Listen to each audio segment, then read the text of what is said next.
আসসালামু আলাইকুম। আজকের বাংলা নিউজে আপনাকে জানাচ্ছি স্বাগত। এখন শুনবেন সংবাদ শিরোনাম। আমাদের সংবাদটি যদি ভালো লাগে লাইক কমেন্ট শেয়ার দিয়ে জানিয়ে দিন আপনার মতামত। যুদ্ধবিরতির পর থেকে গাজায় ইসরায়েলি হামলায় 93 ফিলিস্তিনি নিহত।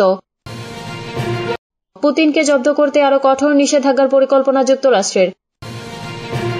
গাজার স্থিতিশীলতায় শিগগিরই আসছে আন্তর্জাতিক বাহিনী। ট্রাম্প শান্তি আলোচনায় ব্যর্থ হলে আফগানিস্তানের বিরুদ্ধে যুদ্ধের হুঁশিয়ারি পাকিস্তানের। গাজায় নতুন হুমকি, অবিস্ফোরিত বোমা। জাতিসংঘ গাজায় কাজ বন্ধ করে দিয়েছে ব্রাজিল। ইসরায়েলের সাজোয়া বিস্ফোরক যানের ওপরই তাঁবু টানালো ফিলিস্তিনি পরিবার। 100 বছরের বৈরিতা অবসানে ট্রাম্পের উপস্থিতিতে থাইল্যান্ড কম্বোডিয়ার শান্তি চুক্তি সই। যুদ্ধবিরতির পর থেকে গাজায় ইসরায়েলি হামলায় 93 ফিলিস্তিনি নিহত।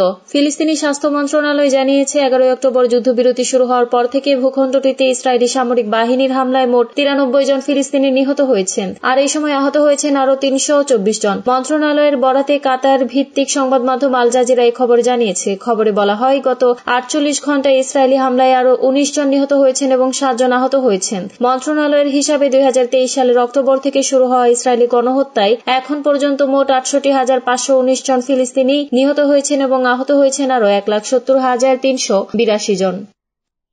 পুতিনকে জব্দ করতে কঠোর নিষেধাজ্ঞার পরিকল্পনা যুক্তরাষ্ট্রের। রাশিয়ার অর্থনীতি গুরুত্বপূর্ণ খাতগুলোকে লক্ষ্য করে নতুন করে নিষেধাজ্ঞার আরোপের প্রস্তুতি নিচ্ছে যুক্তরাষ্ট্র। ইউক্রেন যুদ্ধের অবসান ঘটাতে রুশ প্রেসিডেন্ট ভ্লাদিমির পুতিনের উপর চাপ বাড়ানোর জন্য এই পদক্ষেপ নেওয়া হচ্ছে বলে জানিয়েছেন মার্কিন প্রশাসনের অভ্যন্তরীণ আলোচনার সঙ্গে জড়িত কর্মকর্তারা। রাশিয়ার জব্দকৃত সম্পদ ইউক্রেনের প্রতিরক্ষা তহবিলে ব্যবহারের ইউরোপীয় ইউনিয়নের পরিকল্পনাকে সমর্থন জানিয়েছে ট্রাম্প প্রশাসন। এমনকি যুক্তরাষ্ট্রে থাকা রাশিয়ার সম্পদ ব্যবহার করে কিয়েভকে সহায়তা করার বিষয়েও ভাবছে ওয়াশিংটন। বিশ্ব শান্তিদূত হিসেবে নিজেকে উপস্থাপনকারী প্রেসিডেন্ট ডোনাল্ড ট্রাম্প স্বীকার করেছেন, ইউক্রেনের রাশিয়ার 3 বছরের যুদ্ধ শেষ করা তার প্রত্যাশার তুলনায় অনেক বেশি জটিল প্রমাণিত হয়েছে। শনিবার দোহায় সাংবাদিকদের তিনি বলেন, যতক্ষণ না শান্তি চুক্তির বাস্তব সম্ভাবনা দেখা যাচ্ছে, আমি পুতিনের সঙ্গে আর দেখা করব না, সময় নষ্ট করতে চাই না। আগস্টে আলাস্কায় তাদের বৈঠক অগ্রগতি না হওয়ায় ফের বৈঠক করতে অনিচ্ছুক বলেও জানান ট্রাম্প। এক মার্কিন কর্মকর্তা রয়টার্সকে বলেন, ওয়াশিংটন আশা করছে ইউরোপই এখন পরবর্তী বড় পদক্ষেপ নেবে, হয় নতুন নিষেধাজ্ঞা না হয় শুল্ক।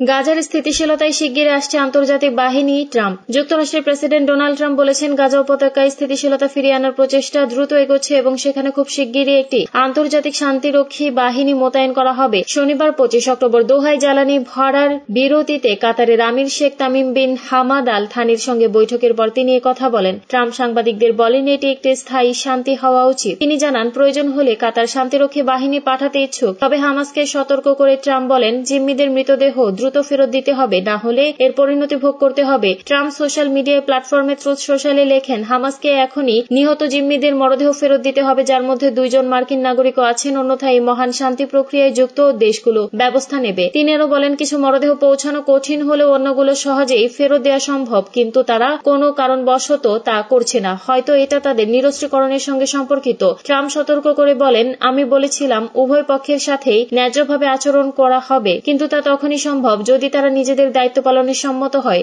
আগামী 48 ঘণ্টায় তারা কি করে সেটি এখন দেখার বিষয়। আমি বিষয়টি খুব গভীরভাবে পর্যবেক্ষণ করছি। শান্তি আলোচনা ব্যর্থ হলে আফগানিস্তানের বিরুদ্ধে যুদ্ধের হুঁশিয়ারি পাকিস্তানের। পাকিস্তান ও আফগানিস্তানের মধ্যে চলমান শান্তি আলোচনা ব্যর্থ হলে বড় পরিসরে যুদ্ধ শুরু হয়ে যেতে পারে বলে হুঁশিয়ারি করেছেন পাকিস্তানের প্রতিরক্ষা মন্ত্রী। 2 দেশের মধ্যে কিভাবে একটি যুদ্ধবিরতি চুক্তি করা যায় তা নিয়ে শনিবার তুরস্কের ইস্তানবুলে পাকিস্তান ও আফগানিস্তানের কর্মকর্তাদের মধ্যে আলোচনা শুরু হয়েছে। আলোচনা রবিবার পর্যন্ত চলবে বলে ধারণা করা হচ্ছে। তারই মধ্যেই শনিবার পাকিস্তানের প্রতিরক্ষা মন্ত্রী খাজা মোহাম্মদ আসিফ বলেছেন, তিনি বিশ্বাস করেন আফগানিস্তান শান্তি চায়, কিন্তু চুক্তিতে পৌঁছাতে ব্যর্থ হলে যুদ্ধ শুরু হবে। এর আগে 2 প্রতিবেশী দেশের মধ্যে প্রাণঘাতী এক সংঘাতের পর কাতার ও তুরস্কের মধ্যস্থতায় দোহায় উভয়ের মধ্যে একটি যুদ্ধবিরতি সূচিত হয়েছিল। সীমান্তে পাল্টাপাল্টি ওই সংঘাতে বহু মানুষ নিহত, আরো কয়েকশো আহত হন। তিনি বলেন, আমাদের কাছে বিকল্প আছে, কোনো চুক্তি না হলে তাদের সঙ্গে আমাদের বিস্তৃত যুদ্ধ হবে। পাকিস্তানের উত্তর পূর্বাঞ্চলীয় শহর শিয়ালকোটে এমনটি বলেছেন আসিফ, কিন্তু আমি দেখেছি যে তারা শান্তি চায়। ইস্তাম্বুল থেকে আল জাজিরার প্রতিনিধি জানিয়েছেন, তুরস্কে 2 পক্ষের মধ্যে প্রায়োগিক স্তরের আলোচনা চলছে চলছে। ধারণা করা হচ্ছে এই আলোচনার মধ্য দিয়ে দুই প্রতিবেশী দেশের মধ্যে একটি স্থায়ী সমাধান আসবে। এই আলোচনায় আফগানিস্তানের প্রতিনিধি দলের নেতৃত্ব দিচ্ছেন দেশটির উপ স্বরাষ্ট্রমন্ত্রী হাজি নাজিব। পাকিস্তান তাদের প্রতিনিধি দলের বিষয়ে বিস্তারিত কিছু জানায়নি। গত রবিবার কাতারের রাজধানী দোহায় দুই পক্ষের মধ্যে যুদ্ধবিরতি ঘোষণা হওয়ার পর থেকে তা এখন পর্যন্ত বলবৎ আছে। গাজায় নতুন হুমকি, অবিস্ফোরিত বোমা।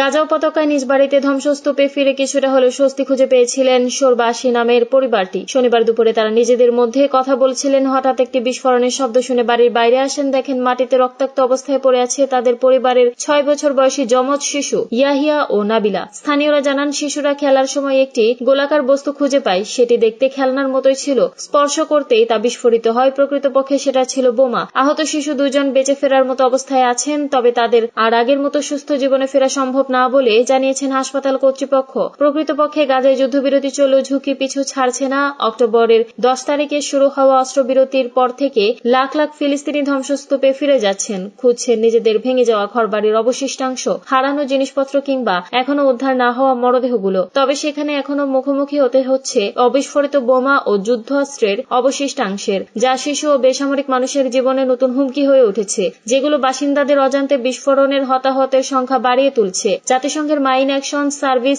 UNMAS এর প্রধান লুক ইরভিং জানিয়েছেন, ইসরায়েলি সেনাবাহিনীর ছেড়ে যাওয়া এলাকাগুলোতে অবিশ্বাস্য রকম বেশি বিস্ফোরক ঝুঁকি রয়েছে। গত সপ্তাহে জাতিসংঘের এক ব্রিফিংয়ে ইরভিং বলেন, বর্তমান যুদ্ধবিরতি চলাকালীন 560টি অবিস্ফোরিত মরণাস্ত্র পাওয়া গেছে। ধ্বংসস্তূপের নিচে আরও অনেক থাকার শঙ্কা রয়েছে। তিনি আরও বলেন, গাজা জুড়ে প্রায় 6 কোটি টন ধ্বংসাবশেষ পড়ে আছে। জাতিসংঘ গাজায় কাজ বন্ধ করে দিয়েছে ব্রাজিল। ব্রাজিলের president Luiz Inacio Lula da Silva শনিবার জাতিসংঘ অন্যান্য বহুপক্ষীয় প্রতিষ্ঠানের সমালোচনা করে বলেছেন, তারা গাজায় কাজ বন্ধ করে দিয়েছে এবং গাজা যুদ্ধের শিকারদের সুরক্ষা দিতে ব্যর্থ হয়েছে। মালয়েশিয়ার প্রধানমন্ত্রী আনোয়ার ইব্রাহিমের সাথে সাক্ষাতের পর লুলা বক্তব্য রেখেছেন, গুরুত্বপূর্ণ একটি আঞ্চলিক শীর্ষ সম্মেলনের আগে ব্রাজিলের নেতা সম্ভবত মার্কিন প্রেসিডেন্ট ডোনাল্ড ট্রাম্পের সাথে দেখা করবেন। দুই দেশের মধ্যে সম্পর্ক আরও গভীর করার জন্য দ্বিপক্ষীয় বৈঠকের পর লুলা সাংবাদিকদের বলেছেন, গাজা উপত্যকায় এতদিন ধরে যে গণহত্যা চলছে তা কে মেনে নিতে পারে। লুলা বলেছেন, এসব ঘটনাগুলো যাতে না ঘটে সেজন্য তৈরি করা বহুপক্ষীয় প্রতিষ্ঠানগুলো কাজ বন্ধ করে দিয়েছে। এখন জাতিসংঘের নিরাপত্তা পরিষদ এবং জাতিসংঘ আর কাজ করছে না। লুলা বলেছেন, এসব ঘটনা যাতে না ঘটে সেজন্য তৈরি করা বহুপক্ষীয় প্রতিষ্ঠানগুলো কাজ বন্ধ করে দিয়েছে। এখন জাতিসংঘের নিরাপত্তা পরিষদ এবং জাতিসংঘ আর কাজ করছে না। লুলা ট্রাম্পের প্রতি তীব্র কটাক্ষ করে বলেছেন, একজন নেতার জন্য নোবেল পুরস্কারের চেয়ে মাথা উঁচু করে হাঁটা অনেক বেশি গুরুত্বপূর্ণ। তবে প্রথমে মার্কিন প্রেসিডেন্ট রোববার থাইল্যান্ড ও কম্বোডিয়ার মধ্যে একটি শান্তি চুক্তি স্বাক্ষরের সাক্ষী হবেন বলে আশা করা হচ্ছে। এই চুক্তিতে তিনি আংশিকভাবে মধ্যস্থতা করতে সহায়তা করেছিলেন। ইসরায়েলি সাজোয়া বিস্ফোরক যানের উপরই তাঁবু টানাল ফিলিস্তিনি পরিবার। যুদ্ধবিরতির পর ইসরায়েলি বোমার আঘাতে ক্ষতবিক্ষত গাজার নিজ এলাকায় ফিরেছেন আয়মান কাদুরা। নিজের বাড়িঘর যা ছিল তা এখন ধ্বংসস্তূপ। এর মধ্যেই পরিবারের জন্য একটি অস্থায়ী তাঁবু টানাতে গিয়ে এক অবিস্ফোরিত সাজোয়া বিস্ফোরক যান খুঁজে পেয়েছেন এই ফিলিস্তিনি। গাজার বড় একটি অংশ এখনো ইসরায়েলি সেনাবাহিনীর দখলে, কোথাও স্থায়ীভাবে থাকার কোনো জায়গা নেই। এই অবস্থায় আয়মান কাদুরা ওই বিশাল সামরিক যন্ত্রের উপরই পরিবারের জন্য তাঁবু ফেলতে বাধ্য হয়েছেন। স্থানীয় ব্যক্তিরা এমন যন্ত্রকে বিস্ফোরক রোবট বলেন। এসব বিস্ফোরক যান পুরো একটি আবাসিক এলাকা গুড়িয়ে দিতে ব্যবহৃত শক্তিশালী বোমা বহন করে। গাজার বিভিন্ন শহরের রিমোট নিয়ন্ত্রিত এসব বিস্ফোরক রোবট মোতায়েন করেছিল ইসরায়েল। এগুলোর সাহায্যে বাড়িঘর ও অন্যান্য স্থাপনা ব্যাপকভাবে গুড়িয়ে দিয়েছে তারা। আয়মান আল জাজিরাকে বলেন, এমন অবিস্ফোরিত যন্ত্রগুলো ভয়াবহ বিপদের কারণ হতে পারে, বিশেষ করে কোনো দাহ্য তরল এটির সংস্পর্শে এলে ভয়াবহ এবং আকাশচুম্বী অগ্নিকাণ্ডও ঘটতে পারে।